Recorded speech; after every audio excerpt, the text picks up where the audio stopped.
l'état d'urgence climatique, il est là. Notre jeunesse nous le dit à chaque instant. Et nos concitoyens veulent agir. Ils agissent déjà au quotidien, ils veulent qu'on les aide à aller plus loin, qu'on les accompagne, qu'on les aide à trouver des solutions concrètes, mais il y a une conscience citoyenne sur ces sujets qui s'est profondément transformée ces dernières années, qui va beaucoup plus vite que nombre de politiques publiques. Alors beaucoup a été fait ces 2 dernières années, et je pourrais y revenir en répondant à vos questions. Dès la semaine prochaine, nous irons plus loin en matière de politique énergétique, puis dans les semaines à venir, en matière d'économie circulaire pour lutter contre toutes les formes de gaspillage. Mais je veux qu'on puisse changer plus fortement de méthode pour répondre plus concrètement et de manière plus radicale aux attentes.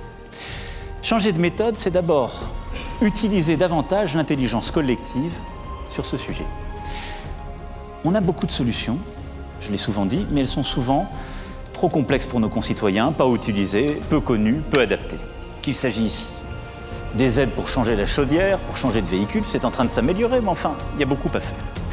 C'est pourquoi la Convention citoyenne de 150 citoyens tirés au sort dès le mois de juin aura pour première mission de travailler sur ce sujet, de redessiner toutes les mesures concrètes d'aide aux citoyens sur la transition climatique dans le domaine des transports, de la rénovation des logements, qu'il s'agisse de l'isolation ou du chauffage, pour les rendre plus efficaces, de définir, si besoin était, d'autres mesures incitatives ou contraignantes, et, si besoin était, de définir aussi des ressources supplémentaires et de proposer des financements pour ce faire.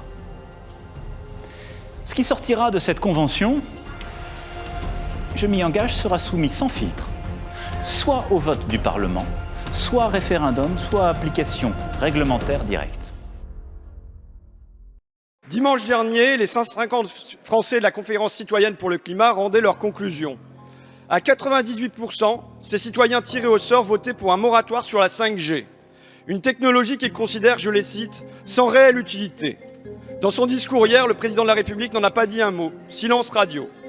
Pouvez-vous nous assurer que les enchères pour les fréquences 5G prévues pour septembre sont bien gelées, voire annulées, oui ou non? Comme la Suède, comme la Finlande, comme l'Allemagne, comme les États-Unis, comme la Chine, comme la Corée, comme la Nouvelle-Zélande, oui, nous allons lancer les enchères de la 5G. Oui, nous avons pris nos responsabilités sanitaires, environnementales. Nous nous sommes appuyés sur les agences l'ANSES, l'ARCEP, l'ANFR et nous lançons pour être tout à fait sûrs que nous sommes tout aussi responsables que les autres États qui sont en train de lancer cette technologie qui est essentielle à la compétitivité de notre pays.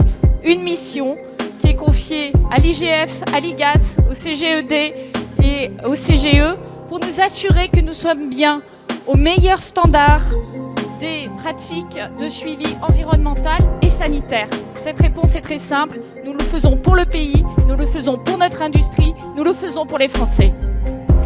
Merci Madame la Ministre. Monsieur Ruffin, vous avez la parole. Là, vous mesurez l'enfumage.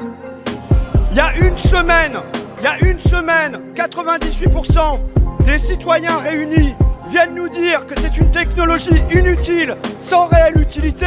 Le président de la République dit « je reprendrai tout ». Il y a 3 jokers. Et là, on vient nous dire aujourd'hui qu'il n'y a pas de moratoire sur la 5G, que les enchères sont lancées. Ça veut dire que tout ce qui a été fait là par les citoyens, c'est du bidon. C'est du bidon. Oui, là vous vous asseyez dessus. Le président de la République, il n'a pas dit ça hier. Le président, il n'a pas dit un mot là-dessus. Je devinais qu'il y avait anguille sous roche. Vous l'avez levé avec honnêteté, Madame Pannier-Runacher. Mais franchement, là, à quoi ça servait de faire une conférence citoyenne sur le climat où 98% des citoyens viennent dire on est contre la 5G, on veut un moratoire là-dessus, et vous lancez les enchères comme si de rien n'était? C'est une honte démocratique. Et je pense cette question, évidemment, c'est l'évidence. Mais c'est l'évidence que c'est une honte démocratique. C'est la parole du président de la République qui a été engagé sur cette histoire. C'est lui-même qui l'a dit, je reprendrai tout. Et là, vous vous asseyez dessus. Vous êtes le gouvernement pourtant. Vous êtes le gouvernement du président Macron. Et venez vous asseoir sur le choix du président lui-même. Ça m'a tellement scotché, tu vois, parce que je pensais qu'elle m'enfumerait en mode bien sûr, nous allons réfléchir à ceci, cela. Mais là, c'était franco. Oui, les enchères, elles auront lieu en septembre. Alors que Macron, il avait dit je reprendrai tout. 98% des citoyens, là, la conférence citoyenne pour le climat, qui disent on n'en veut pas de la 5G, c'est sans réelle utilité. Et elle, derrière, bam, bam, bam, bam, bam, c'est bon, on fera comme la Chine, comme les États-Unis, comme la Corée, comme on ira, c'est la compétitivité, machin. J'étais tellement scotché que je me suis énervé. À la place de sortir des arguments, tu vois. Mais moi, je pense que ça doit devenir une bataille. À l'automne, sans doute, là, tu vois, c'est l'été. Mais ça doit devenir une bataille, la 5G. Parce que, évidemment, il y a des raisons écologiques. D'après les citoyens, là, c'est plus de 30% d'énergie consommée en passant de la 4G à la 5G.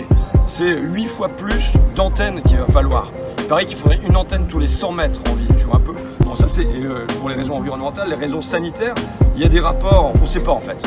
Il n'y a pas de rapport sérieux d'évaluation sur les effets de la 5G. On a le comité scientifique de la Commission européenne qui a rendu une étude en décembre 2018 qui dit « La technologie 5G ouvre la possibilité de conséquences biologiques imprévues ». Tu vois, la technologie 5G ouvre la possibilité des conséquences biologiques imprévues et dit « Les problèmes de santé et de sécurité restent inconnus ». Ça fait envie, quoi. J'ai une saloperie d'antenne 5G qui va être construite à 400 mètres de chez moi. Bon, 40 mètres de hauteur quand même. C'était bien la peine de s'enterrer au fin fond, finalement, de la France pour se retrouver avec une antenne 5G. C'est pas grave. Bon, moi, naturellement, c'est complètement débile. Enfin, je veux dire, ça n'a aucun sens sur le plan juridique. Et bien donc, j'ai demandé à un confrère spécialisé en urbanisme d'attaquer. Première chose que me dit mon confrère, il dit, je vais te donner un arrêt, là, où tu vas voir que le Conseil d'État a limité le droit de recours des riverains. Ah oui. Le Conseil d'État a dit que les riverains d'une antenne 5G n'avaient pas intérêt à agir parce que finalement, ils n'avaient pas intérêt à agir. Alors qui a intérêt à agir? C'est ça. Pas grand monde. Ça, c'est la grande question. Si les riverains n'ont pas intérêt à agir, vous voyez, qu'est-ce qu'on fait? Et donc, c'est irrecevable. Donc, quand on veut fermer la porte à un recours, on fait ça. Si l'arbre savait ce que lui réserve la hache, jamais il ne lui fournirait le manche. À l'instar des lois et tentatives d'un gouvernement pour museler ou contrôler la presse, comme on l'a vu samedi soir avec Dominique Pradalier dans l'émission Seuls Ensemble, toujours disponible en replay, il faut tuer dans l'œuf aujourd'hui ce qui menace clairement nos lendemains libres. Ce n'est pas une blague, ni une exagération. On voit là, ensemble, clairement en temps réel, qu'une situation exceptionnelle, qu'un incident de parcours tel cette crise sanitaire qui ne sort pas de nulle part, qui résulte d'un système civilisationnel précis, mêlé à la peur qu'elle engendre légitimement, permet de faire un bond de géant dans l'instauration de mesures liberticides qui n'étaient même pas imaginables il y a 3 mois de cela. Mais des situations exceptionnelles, des crises, des incidents de parcours, c'est le propre de la vie. Ça arrivera régulièrement, toujours. Il faut donc raisonnablement prévoir, planifier en amont pour ne pas avoir à naviguer à vue sur le moment et à la première épreuve venue, s'abandonner au naufrage totalitaire et dictatorial pour une sécurité illusoire. L'instauration de la 5G et de l'idée que le futur sera ultra connecté. Au-delà de l'aspect écocide de la chose, tellement est-elle dépendante de ressources naturelles limitées et donc d'un modèle de croissance économique dépassé, est une menace liberticide réelle. Puisque pour piloter, application de tracking, drones et robots policiers, ainsi que pour récolter, gérer et exploiter les données collectées par ces appareils toujours plus nombreux, le réseau Internet doit pouvoir supporter une quantité toujours plus importante de connexions. Oui. Non. Enfin, l'image du chien robot que tu vois ici n'est pas issue d'un célèbre épisode de Black Mirror. Non, mais est devenue bel et bien la réalité à Singapour. À l'instar des drones malheureusement désormais communs, ce chien robot développé par les USA rôde dans les parcs et la ville en totale autonomie pour faire respecter les dispositions autour du Covid. Eh bien on a tous hâte de connaître ces futures mises à jour. Quoi qu'il en soit, l'instauration de force, on le voit partout, de ces antennes 5G est d'abord là pour remplir un rôle précis, de faire respecter l'ordre. Un ordre. Celui du capital et de la bourgeoisie qui seul en profite. L'exemple parfait, nous le vivons là actuellement tous. Alors qu'une nouvelle crise sanitaire s'ajoute aux autres, je parle là des dizaines de milliers de morts par an dues à la pollution de l'air en France, mais aussi des milliers de morts chaque année au travail ou dans la rue, ou par malnutrition, chômage, précarité, eh bien, la classe dirigeante juge plus utile et pertinent de gonfler les stocks de LBD et de bombes lacrymogènes, de former ses forces de police à la répression de manifestations, plutôt que de planifier et d'organiser la transition sociale, écologique et démocratique et la souveraineté française en matière médicale, pour ne citer que cet exemple. À cette étape de notre réflexion, on pourrait facilement penser à un complot mondial organisé pour des méchants contre nous les gentils, que ces personnes sont des monstres, voilà, ou alors plus rationnellement sont incompétentes, mais il n'en est rien. Tout cela est cohérent et s'explique. C'est une affaire d'idéologie politique et d'intérêt de classe.